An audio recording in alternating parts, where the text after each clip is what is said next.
toi, Seigneur, afin que tu puisses nous émonder, faire en sorte que nous soyons taillés, formatés selon ta volonté.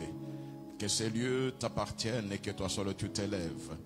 Que ces lieux soient sous ton obédience et que ta lumière luise. Laisse que tout se taise et que toi seul tu t'élèves et nous parles dans le nom puissant de Jésus. Amen. Amen. Bonjour à tous. Oui, que le Seigneur nous bénisse. Amen. Le dimanche passé, nous avons traité le thème qui disait que Dieu travaillait pour notre moisson. Donc Dieu est tellement responsable qu'il ne peut pas laisser le soin à ses enfants de travailler pour leur bien-être. Les bonheurs que tu as ou auxquels tu aspires, ce n'est pas à toi d'y travailler, mais c'est Dieu qui a travaillé le premier. Mais il veut seulement que tu comprennes qu'il a déjà mis tous les agrégats, qu'il a déjà mis tout l'essentiel pour que toi tu puisses en jouir. Amen. Amen. Aujourd'hui, nous allons avoir un thème qui est le complément du thème du dimanche passé. Le thème d'aujourd'hui, c'est « Agis comme enfant de Dieu ». Si Dieu prépare tout, mais toi, agis comme enfant de Dieu, parce que ce qu'il fait, il ne le fait pas pour n'importe qui, il le fait pour ses enfants. On est ensemble? Genèse 27, 1 à 4. Isaac devenait vieux et ses yeux s'étaient affaiblis au point qu'il ne voyait plus.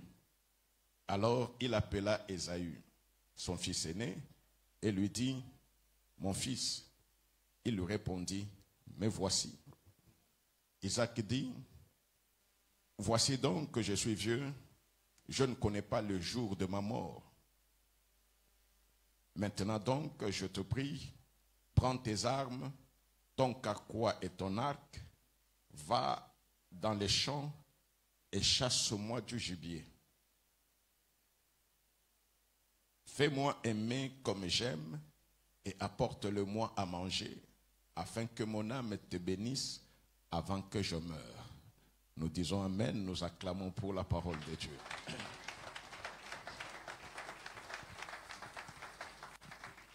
Amen. Nous avons vu la semaine de Pentecôte qu'il y a une bénédiction. Il y a une loi pour les premiers-nés. Vous avez oublié? Il y a une loi. Tout premier-né appartenait à Dieu. Et parce que tout premier-né appartient à Dieu, le principe ou la loi de Dieu sur les premiers-nés est qu'ils sont intangibles. On ne peut pas les toucher. Quel que soit le problème, les sortilèges qui peuvent exister, on ne peut pas les toucher.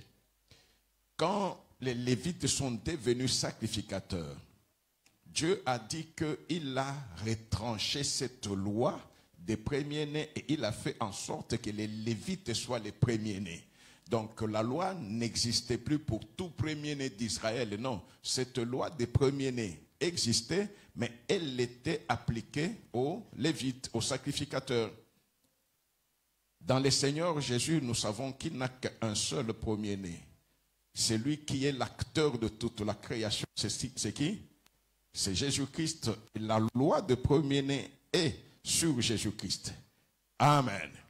Et dans Romains, on nous dit que le dessein de Dieu, la prédestination a voulu que tous les hommes puissent avoir l'image de son Fils. Et son Fils, c'est Jésus-Christ. Ce qui fait que quand toi tu crois pour devenir enfant de Dieu, tu n'es pas une deuxième personne à côté de Christ, mais tu es dans Christ.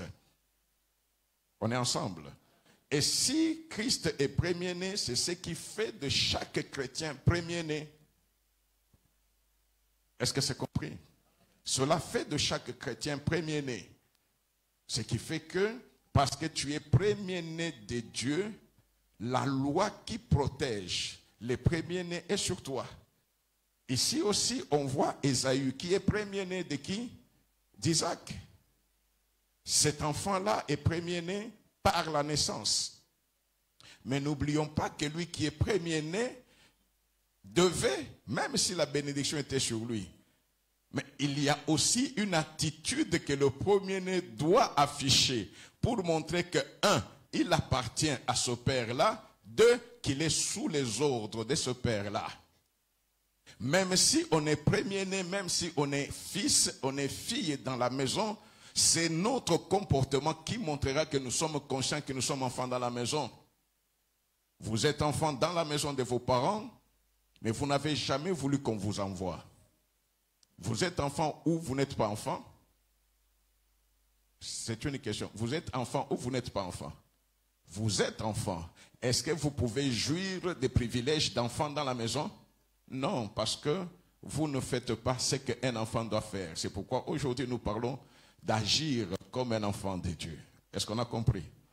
Amen. Même si Ésaü était premier-né, mais le moment de consolider la bénédiction, le moment d'activer la bénédiction, faire en sorte qu'on te passe le relais, le Père voulait un acte qui montrera que ce fils-là est mon fils. Et le Père qui était en communion avec Dieu, c'est une chose. Quand Dieu a donné la transmission ou l'effectivité de ce que Dieu a donné passe par l'obéissance. Amen. La nature ne vous enseigne-t-elle pas? Ce micro m'appartient. On me le donne. C'est mon micro. Le micro en lui-même, il se suffit pour faire en sorte qu'il puisse faire passer ma voix. N'est-ce pas ça? Quand on me donne le micro m'a été donné. Est-ce que le micro est incomplet? Il n'est pas incomplet. Pour que le micro donne, on avait fait quoi? On a allumé. Si on n'allume pas, même si le micro est complet, il ne donne pas. Tu as la bénédiction, c'est-à-dire, elle est là. Il faut qu'on puisse allumer la bénédiction pour que tu puisses en jouir. Amen. Il ne faut pas rester seulement dans moi, dans Zambé. Ok, tout ce que Dieu a dit est pour moi. Non, non, ce n'est pas des slogans. Si réellement tu es enfant de Dieu, il y a une attitude que tu dois avoir pour que ce que Dieu t'a donné puisse être utilisé par toi. Amen. Amen. C'est simple, j'ai dit ceci. Les choses de Dieu, ramenons-les dans la compréhension simple. Parce que Dieu n'est pas là dans... Non. Si tu ne comprends pas, tu ne feras pas. Si tu ne fais pas, tu ne témoignes pas. Le rôle de l'Église, c'est de te faire voir que voici ton droit, comment l'utiliser. Si tu ne connais pas le droit, ou connaître le droit, c'est un fait. Mais utiliser ces droits-là, c'est aussi un autre fait. Amen. Tu as une voiture, c'est ta voiture. Tu sors un jour, tu vois quelqu'un qui vient, qui monte dans la voiture. Dans ta voiture, donne les clés. Tu donnes les clés, il allume et il part. Et sa voiture notée est comme une voiture nangai. Et ta femme te dit, non mais chérie, tu ne vas pas les laisser partir avec une autre voiture. Elle dit, non, non, moi qui laisse baby tika et kaka, tu ressembles à Moussoussou. Amen. Amen. C'est ton droit. Un droit n'est droit que si l'on peut le défendre. C'est ça le droit. Si tu ne le défends pas, il n'est pas droit. L'État ne viendra pas dire non, non, l'État n'est pas là comme Dieu pour savoir que tel a violé le droit de tel. Non, non, c'est celui dont le droit est violé qui vient dire à l'État mon droit a été violé. Et tant qu'il ne le dira pas, la chose semble normale et ça marche. Amen. Isaac, qui connaît la loi de Dieu, il sait très bien que dans l'acte de donner, il y a une transmission. Dans l'acte de donner, à cause de l'obéissance, les supérieurs, surtout le Père, déversent ce qui est en lui dans l'enfant. Amen. Souvent je dis, quand je prêche sur ce fait, c'était son fils. Ce n'était pas le fils de son oncle ou de son frère, son propre fils biologique. Il a l'héritage naturellement, mais l'héritage doit être activé. Ce qui fait qu'on active, c'est cette obéissance-là. Tant que le père n'a pas mangé, le fils ne peut pas jouir de ce qui était en possession du père. N'avez-vous jamais vu dans ce monde un père qui déshérite son enfant? C'est-à-dire qu'avant Koufa, à Sali Testament, tel enfant, Asimba, Bongo Nangaïte Soyina Koufi. Vous n'avez jamais vu? Est-ce qu'un tel enfant avait un bon comportement? Et pourtant, il est fils biologique. C'est son attitude, son comportement qui a fait que le père se dit, tant que j'étais dans ce monde, le fils ne m'a pas mangé. Faire manger au père, ce n'est pas seulement les biens matériels. Faire manger au père, même ce que Isaac a demandé. Isaac n'avait pas réellement besoin du gibier. Parce que s'il voulait manger, il va manger ce que sa femme a préparé. Amen. Ce que Isaac avait demandé, c'était l'obéissance. Juste ça. Le père a parlé, est-ce que tu peux obéir? Nous savons très bien que cette obéissance émanait de lui, mais Dieu est celui qui fait ce que l'homme dit. N'est-ce pas que juste pour un plat d'haricots, Ésaü qui était aîné, amen, mais qui avait faim, il voit son jeune frère en train de manger. Il a supplié, l'autre lui a dit, non, non, toi tu es glouton, tu manges beaucoup. Amen. Et le petit lui dit ceci, je veux bien te donner le plat, à condition que tu me donnes ton droit d'aînesse. Pour Ésaü, c'est rien, mais devant Dieu, c'est beaucoup. Ce qui fait qu'entre parenthèses, ne prononce jamais n'importe quelle parole parce que tu es dans le besoin. La parole que tu prononces va te lier devant Dieu. Ésaü va dire, ok, le droit d'aînesse, ça ne me fait absolument rien. Comment Nayo est né, Pesangainini, Nabukuta. Ok, on lui a donné. Mais quand il a dit, je te donne mon droit, je renonce, le ciel a acté. N'oubliez pas, on te dit ceci, ce que vous lierez sur la terre sera lié au ciel. L'Église ne sait pas que la solution n'est pas au ciel, la solution est sur la terre. C'est ce que la terre. L'Église déclare que le ciel acte. Le ciel ne fait qu'acter, ce qui fait que je n'implorerai pas indéfiniment Dieu. Je ferai la volonté de Dieu et le ciel va arroser. C'est tout. Amen. Amen.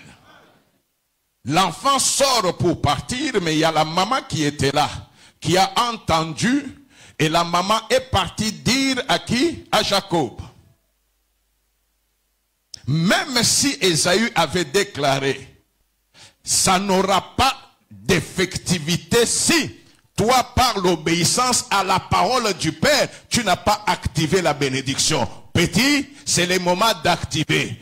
Ton grand frère a cédé, mais il faut maintenant que cela soit entériné par ton obéissance.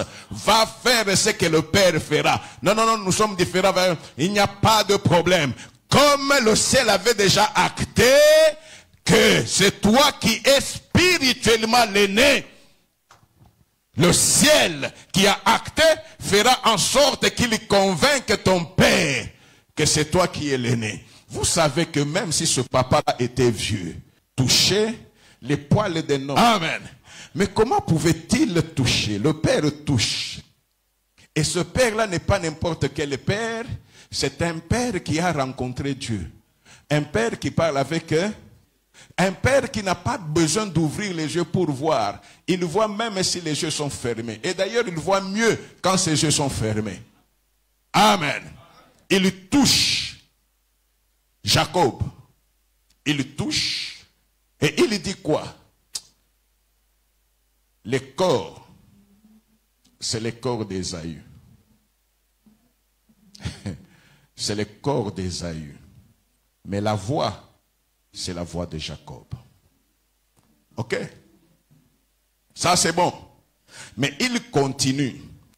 Il veut que son fils lui serve. Ok? On a servi pour qu'il mange. L'ordre qu'il a donné, c'était non seulement qu'on trouve les gibiers, mais qu'on prépare pour que on puisse lui servir.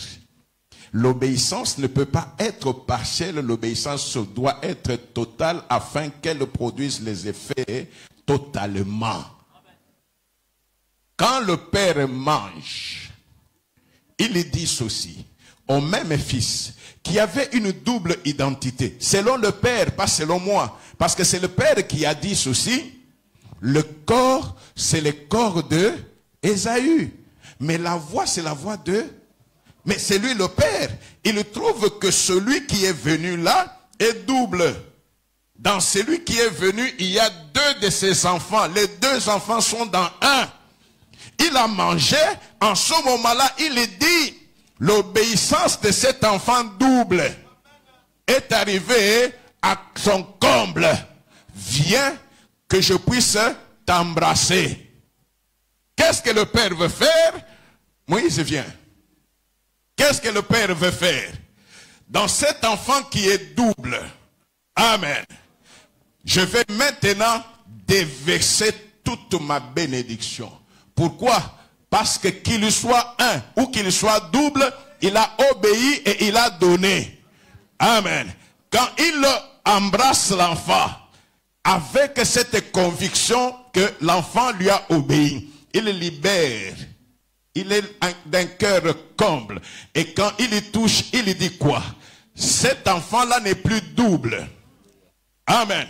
Cet enfant-là n'est plus Ésaü, n'est plus Jacob. Mais il dit ceci, l'odeur de mon fils. Il n'a pas dit de mes fils, de mon fils est comme l'odeur d'un champ que l'Éternel a béni. Amen. Et comme l'odeur d'un champ que Dieu a béni. Le nom de Jacob, alléluia, qui qu'il soit, est devenu celui dont l'odeur est comme l'odeur d'un champ que l'Éternel a béni. Et sans le dire ouvertement, Isaac venait de mettre sur Jacob la loi des premiers-nés. Il pose sur Jacob la bénédiction des premiers-nés. Il pose sur Jacob la bénédiction d'Ésaü. Même si Ésaü a été aîné biologique et physique, mais voici qu'on avait retrouvé un aîné spirituel. Soit même le dernier de ta famille, mais soit l'aîné spirituellement. Joseph n'était pas aîné dans la famille d'Israël, mais Joseph est devenu l'aîné spirituel. C'est lui qui a changé même la configuration de la tribu. Pourquoi? Parce qu'il a été au-devant de Dieu, il a joui de cette grâce de l'Éternel et il en a profité. Quand il fallait activer, il a activé. Amen. Non, agis comme enfant de Dieu. Est-ce que ça va jusque-là? Le problème, c'est que l'homme, même quand il reçoit Christ, il raisonne en homme. Non, non. C'est lui qui a reçu Christ cesse de raisonner en homme. Il raisonne comme Dieu parce qu'on lui a donné un canevas qui est au devant de lui. Le canevas, c'est Dieu. Le canevas, c'est la parole de Dieu. Un jour, je vous ai dit, vous savez, nous sommes là le dimanche. Il peut être 9h20. Ok. Avant que toi, tu ne te réveilles, Dieu avait préparé cette journée. La parole de Dieu dit, voici la journée que l'Éternel a, qu'elle soit pour nous quoi? Un sujet de... Est-ce qu'on a dit que cette journée-là que l'Éternel a faite soit un sujet de malheur? Un sujet de joie et d'allégresse.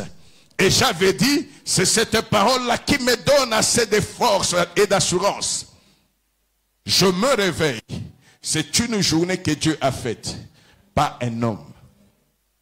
Chaque pas que je ferai dans la journée me rassure parce que mon Dieu ne peut pas me piéger. Pour que Dieu soit Dieu, ma journée doit être une journée, un sujet de joie et d'allégresse. Pourquoi? Parce que tout ce qui est fait doit avoir une garantie et surtout la signature de celui qui a fait. Amen. La veste que tu as, les habits que tu as portés là, même ton sous-vêtement a aussi des griffes. Tu regardes, tu dis c'est telle marque, n'est-ce pas ça? Et quand quand on te donne cela, il y a même ceux qui te donnent une garantie. Pour te dire, mon truc ici, tu peux garder pendant une année. Amen. Pendant une année, si ça s'abîme, reviens, je te donne un autre. C'est pour dire qu'il est très sûr de la qualité de son objet. Très sûr. Et si l'homme peut mettre sa signature, si c'est qu'on fait les marmites et qu'on se met made in DRC, made in China, ok. Chaque journée a la signature made in Jesus. Chaque journée qu'on te donne, chaque journée, si les gens peuvent être menteurs, on donne des choses qui brillent mais qui ne le sont pas. Je connais un seul qui est véridique parce que la Bible me dit que tout homme soit trouvé menteur, mais que seul Dieu doit se trouver véridique. S'il me dit que la journée c'est lui qui l'a faite, je dis Amen. S'il dit que la journée doit être un sujet de joie et d'allégresse, je dis Alléluia. Et en ce moment-là, même si le malheur est devant moi, je n'appellerai pas ce malheur-là malheur. Pourquoi? Parce que mon Dieu n'a pas appelé cette chose-là malheur. Il l'a appelé sujet de joie et d'allégresse. Et quand je déclarerai malheur joie, le ciel va acter et va changer la réalité qui était là pour prendre la vérité joie que moi j'ai vue et transformer la vérité joie en réalité joie.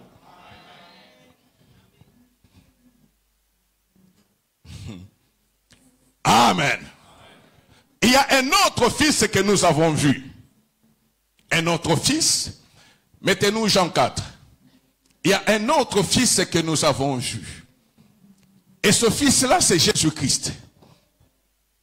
Amen. Il est venu dans ce monde. C'est lui notre maître. Il a marché, il a marché. Un jour, il était fatigué, affamé. Il est avec ses disciples. Ils n'ont pas mangé. Amen.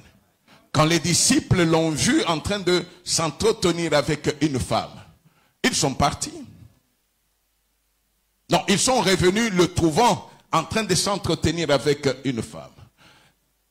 Eux qui sont venus avec les maîtres n'ont pas attendu d'acheter les histoires et de rentrer pour manger ensemble avec les maîtres.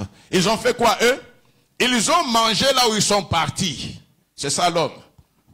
Ils ont mangé là où ils sont partis, mais ils ont amené aussi la part du maître. Quand ils arrivent, ils trouvent le maître en train de parler avec une femme. Amen. Même si la Bible ne le dit pas, je sais que c'était aussi comme ça. Avant même de dire au maître, maître, mais laisse-la, mange d'abord. Vous pensez qu'ils se sont d'abord adressés au maître? Ils sont venus, ils ont regardé la dame qui n'était pas vieille, qui devait être un peu jeune et belle. Amen. Avant même de parler au Seigneur, c'est vrai que Batumba ki mwashana nini miso. Amen. Il y a même l'autre qui pouvait passer à ça. Hé, maman, tu n'as rien à faire à la maison? Laisse le Seigneur. Certainement que le Seigneur a vu et regarde, non mais Seigneur, mais mange d'abord. Et c'est là qu'on nous dit dans Jean 4, 34. Jésus leur dit, ma nourriture est de faire la volonté de celui qui m'a envoyé et d'accomplir son œuvre. Comme Isaac a envoyé son fils pour chercher un gibier et lui amener une véritable sauce pour qu'il mange, afin qu'il le bénisse. Le fils qui est venu avec une mission afin de chercher et sauver ce qui était perdu. Il est venu afin de détruire les œuvres de Satan. Il n'est pas venu pour se faire voir. Il n'est pas venu pour avoir du repos ou être grand, mais il est venu au service parce que ce fils-là, avant d'entrer, il s'est levé pour commencer le ministère. Il dit, l'Esprit du Seigneur est sur moi parce qu'il m'a oint. Son onction ne m'a pas été donnée pour que n'a donne droit. Son onction ne m'a pas été donnée pour que l'on me connaisse moi, qu'on sache que je suis le plus grand à Kinshasa ou dans la RDC. Non, son onction m'a été donné pour annoncer la bonne nouvelle à ceux qui sont aveugles, à ceux qui sont pauvres, pour guérir les malades, pour assister ceux... C'est ça l'onction qu'il a reçue. Même si le corps avait faim, même si le corps avait soif, mais là où les disciples ne voyaient rien, ils voyaient la gloire de Dieu est ici. Cette femme qui est ici, je ne vois pas la femme, mais je vois derrière la femme. Cette femme, c'est une opportunité que le Seigneur m'accorde pour que son nom soit connu à Sichar. Alléluia. Et c'est pourquoi il dit, ok, vous avez voulu manger, vous avez mangé, mais vous devez comprendre, si vous voulez être mes disciples, ma nourriture à moi, c'est faire la volonté de celui qui m'a envoyé. La volonté de Dieu, c'est ça ma nourriture. Quand je fais la volonté de Dieu, j'ai mangé. Le jour où je ne fais pas la volonté de Dieu, je n'ai pas mangé et je risque de devenir kwashorkoreux. Dans l'église, il y a beaucoup qui sont kwashorkoreux spirituels. C'est la présence physique. Mais nous n'avons plus cet exercice-là de chercher à accomplir la volonté de Dieu. Comment est-ce que nous serons traités par Dieu comme ses enfants? La moisson, il est là préparé, mais c'est pour ses enfants. Or, toi, tu ne fais plus la volonté de Dieu. Comment est-ce que tu vas toucher à la moisson? Ce n'est pas le fait de venir à l'église.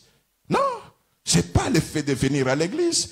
Il y a des gens qui se prétendent chrétiens, mais qui passeront l'histoire comme ça, sans laisser aucune trace. C'est lui qui est le maître, il est parti, il a accompli, et il est parti, mais il est resté parce que jusqu'à aujourd'hui, il est Seigneur. Amen. Non pas seulement de faire la volonté de celui qui l'a envoyé, mais d'accomplir son œuvre. Il avait une grande mission. L'œuvre de Dieu devait être manifeste. Alléluia. Aujourd'hui, lui a parlé du Père. Mais moi, je ne parle pas du Père, je parle de lui.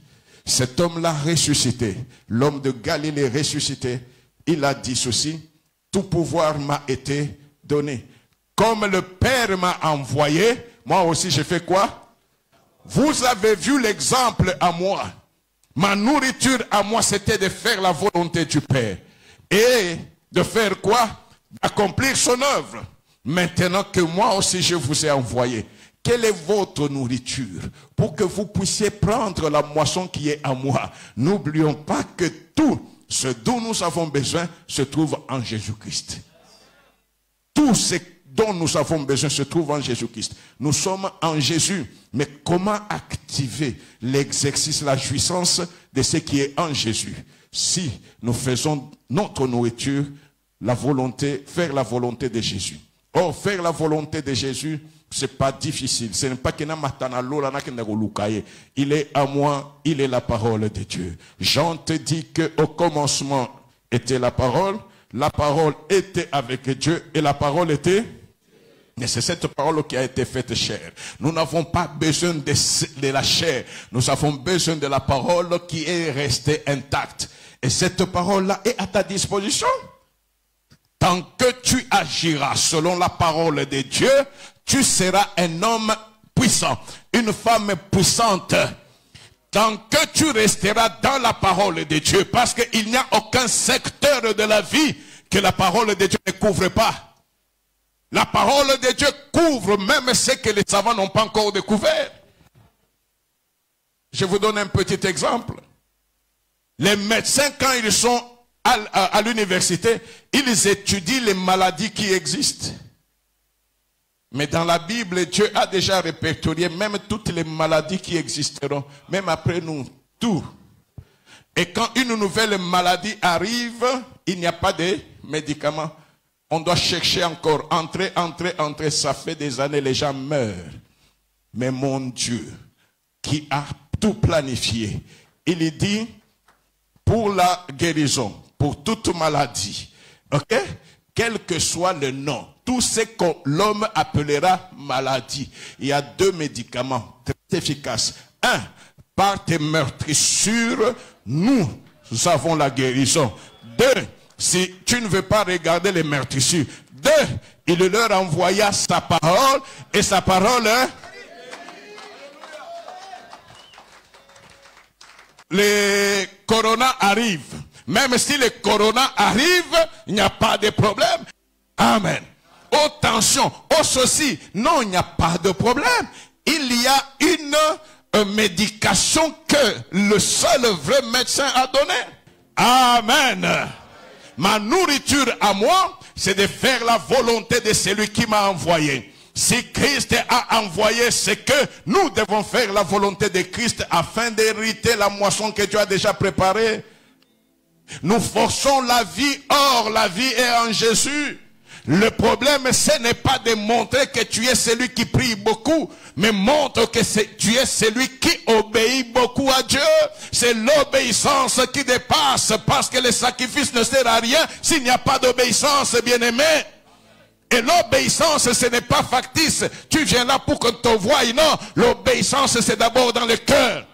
Le jour que Adam et Ève ont décidé de manger les fruits, ce n'est pas en mangeant qu'ils ont péché, c'est en décidant de manger qu'ils ont péché. Christ a accompli l'œuvre de Dieu. Pourquoi? Il savait que l'œuvre de Dieu, si la parole de Dieu consiste dans l'amour de Dieu, l'amour du prochain, avec tout ce qui s'ensuit, mais l'œuvre de Dieu devait être bâtie parce que ces gens-là qui pouvaient rentrer dans la maison de Dieu devaient constituer une communauté. C'est pourquoi il s'est entouré des disciples pour faire en sorte que la communauté qui arrivera puisse avoir un gouvernement. Et les membres de ce gouvernement devaient être formés, non pas dans une académie, mais dans l'école de feu, l'école d'abandon, l'école pratique. Là où il n'y a pas d'ingénieur, il n'y a pas de cadre, une école où on te forme à être ouvrier. Pourquoi ouvrier? Parce qu'un ouvrier peut trouver le travail facilement. Amen. Amen. On est ensemble. Est-ce que la vie chrétienne est difficile? C'est nous-mêmes qui voulons rendre la vie chrétienne difficile. Nous pensons que nous pouvons remplacer Dieu. Nous pensons que nous pouvons remplacer Dieu. La vie chrétienne, c'est une vie de frères généraux. Pourquoi? Parce que nous avons tout pleinement en Jésus-Christ. Tout pleinement en Jésus-Christ. La bénédiction que j'ai se trouve en Jésus. La puissance que j'ai se trouve en Jésus. Le vendredi, quand on nous a donné le thème la confiance, faire confiance aveugle en Dieu, j'ai expliqué, j'ai compris cela de façon simple. Amen. Un enfant, c'est celui qui peut être ici. Au-devant de lui, il y a un abîme, un vide. Suppose que tu es au 100e étage et tu es là sous la crête. Ok? Et le père te dit, jette-toi. Non, non, il ne te dira jamais jette-toi. Il dit, avance. Tu sais que là où tu es, si tu fais un pas, tu es dans le vide. Celui qui est enfant, c'est celui qui fera ce pas-là. Pourquoi? Parce que celui qui est dans l'obéissance ne voit pas le vide. Les mal avec vous, c'est que vous marchez avec la vue physique. Et vous faites des calculs. Laissez Dieu faire le travail. Laissez Dieu être honoré par votre attitude. Et pour cela, cherchons à connaître la volonté de Dieu. Quelle est la parole de Dieu? Qu'est-ce que Dieu fait ou veut pour moi? Si je ne peux pas aimer l'autre, comment est-ce que je dirais que j'aime Dieu? Amen.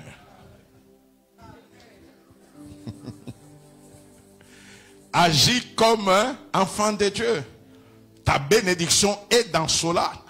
Parce que la parole de Dieu me dit que c'est l'œuvre de ton Dieu qui te bénira. Genèse 49. C'est l'œuvre de l'Éternel, ton Dieu, qui te bénira. Ce n'est pas l'œuvre de l'homme, mais c'est l'œuvre de l'Éternel. Or, l'œuvre de l'Éternel est invisible. Personne ne peut voir ce que Dieu fait. Si ce que Dieu doit faire dépendait de ce que les hommes pensent, de ce que les hommes aiment, tu ne serais jamais devenu ce que tu es. Tu ne serais jamais devenu ce que tu es. Amen. Amen. Genèse 49, 25. C'est l'œuvre du Dieu de ton Père qui t'aidera. C'est l'œuvre du Tout-Puissant qui te bénira. des bénédictions des cieux en haut. Là-bas en haut, tu as des bénédictions. Amen. Vous savez les bénédictions qui sont là-bas? C'est-à-dire que dans la droite du Père, étant donné qu'il y a la longue vie, c'est le ciel qui fait en sorte qu'il puisse te consolider dans la longue vie. Attaque, Michael s'élève. Maladie, Gabriel est là. Pour envoyer, il y a des troupes et des troupes là-bas au ciel. Amen. Amen. Quand l'atmosphère est mauvaise, respiration, l'air que nous respirons, personne ne le sait. Mais il y a celui qui contrôle l'air. Bénédiction d'en haut. Il y a les autres, c'est ce qui fait que je peux entrer dans un bureau qui a été conditionné avec du poison. S'il respire, il fait non, je jouis de bénédiction d'en haut. La bénédiction d'en haut, c'est que j'ai une longue vie. Et cette longue vie n'est pas assurée par les médicaments, n'est pas assurée par les diététistes, non, est assurée par Dieu, parce que c'est sa parole à lui. Or, sa même parole me dit, sa main est toujours derrière sa parole pour l'accomplir. Amen. Des bénédictions des mamelles et du sein maternel. Qui connaît El Shaddai? El Shaddai, c'est le Dieu puissant, le Dieu suffisant. Dans El Shaddai, ce n'est pas la suffisance Yambongo. Il a non seulement tout, mais il a aussi tous les éléments nécessaires pour que l'homme ou l'enfant puisse avoir la bonne santé, soit enfant. El Shaddai, c'est celui, avant de l'appeler le Dieu des mamelles, il est le Dieu des mamelles parce qu'il est le Dieu qui donne le pouvoir et la puissance de procréer. C'est ça El Shaddai. Il ne peut pas être le Dieu des mamelles s'il ne sait pas donner les enfants. On a enlevé le matrice, mais il y a des bénédictions des mamelles et du sein maternel. J'ai vu des femmes sans matrice mettre au monde. J'ai vu des femmes dont la grossesse était partie dans les trompes et l'ongwa et zonga na place nango babota. Pourquoi? Parce que ce Dieu-là donne des bénédictions des mamelles. Alléluia. Au cancer des seins. C'est ce qui perturbe beaucoup de mamans. Mais la Bible dit que l'œuvre de ton Père, l'œuvre de Dieu te donnera des bénédictions des mamelles. Oh, Dieu ne donne pas les mamelles avec cancer. Même là où le cancer est, c'est parce que je n'étais pas avec Dieu. Mais quand je rentre dans l'alliance de celui qui n'a jamais menti, de celui dont la fidélité ne s'est jamais estompée, il accomplira sa parole et le miracle se fera. Je n'ai pas besoin qu'on prie pour moi, j'ai besoin de m'attacher à celui qui est sincère. Il sonde les reins, il sonde les cœurs, il connaît les pensées, il est le Dieu de la sincérité. De la sincérité. Il n'est pas le Dieu de dire le pasteur va prier pour moi. Non, là où tu es, parce qu'il est en toi, s'il voit la sincérité, le cancer des seins va partir.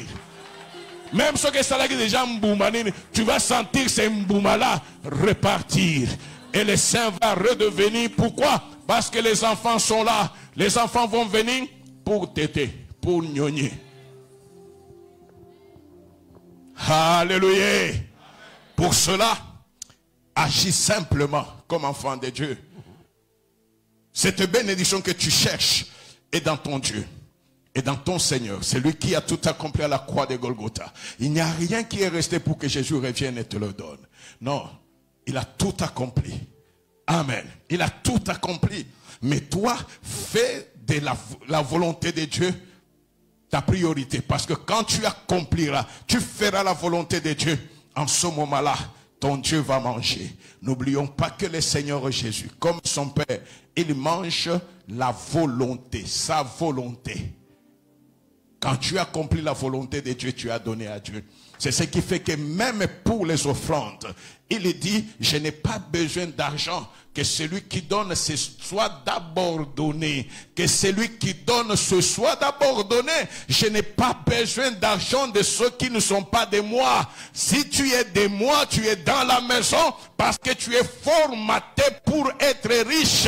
L'œuvre de Dieu qui bénit, c'est cette œuvre de Dieu qui dit, c'est la bénédiction de l'Éternel qui enrichit. Il ne l'a fait suivre d'aucun chagrin. Quand Dieu est avec toi, tu es dans la bénédiction. Et les compléments de bénédiction, les matabis de la bénédiction, les suppléments de la bénédiction, l'accessoire, un des accessoires de la bénédiction, c'est la richesse. Je ne chercherai jamais l'accessoire. Je cherche le principal. Le principal, c'est la bénédiction. Et dès que tu es béni, la richesse suivra.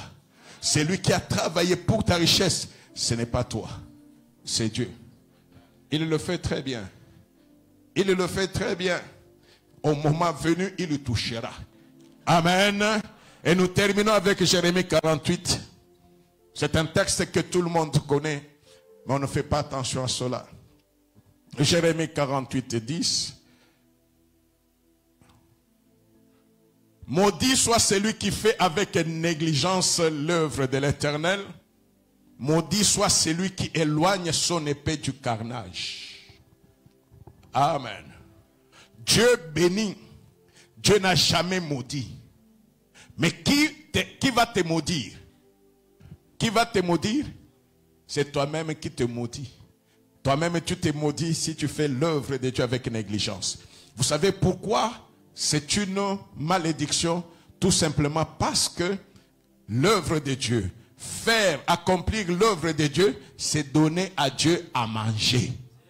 Si toi tu fais avec négligence, c'est-à-dire tu sers Dieu avec négligence, est-ce que Dieu, le Dieu là qui est le roi des rois, peut accepter vraiment qu'il soit à table? Il attend d'être servi, tu ne viens pas. Il a des convives, tu ne viens pas. 1 jour, 2 jours, 3 jours, ceci. Et il va rester là pour dire, j'attends que Kaputula vienne pour me servir. Tu as servi en janvier le matin et tu attends décembre pour Diéfi, pour montrer que toi tu es serviteur ou servante de Dieu. Maudit soit celui qui fait avec négligence l'œuvre de Dieu.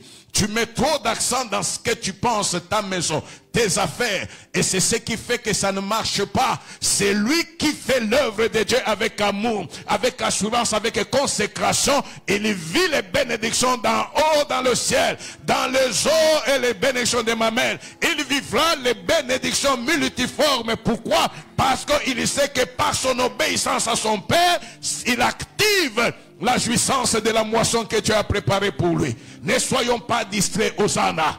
Acceptons de nous comporter comme enfants de Dieu. 1. En faisant la volonté de Dieu. 2. En accomplissant l'œuvre de Dieu. Cette œuvre que nous avons n'est pas l'œuvre de quelqu'un, c'est l'œuvre de Dieu. Si c'était ta maison, tu peux faire 1 mois sans penser à l'œuvre de Dieu. Si c'était ta maison, est-ce que tu pouvais faire, tu retrouves là les toiles d'araignée, les chaises qui sont branlantes, et tu t'en fous parce que ce n'est pas à toi, c'est à tel. Le temps que tu mettras dans l'œuvre de Dieu, l'attention que tu mettras dans l'œuvre de Dieu, c'est la nourriture que tu donneras à Dieu. Et quand tu nourris Dieu, Dieu bénit. Quand tu nourris Dieu et tu le rends heureux, la joie de Dieu sera ta force. Et si tu es sage, cherche et accomplis. Que ton attitude change. Demain sera meilleur qu'aujourd'hui. Que le Seigneur nous bénisse.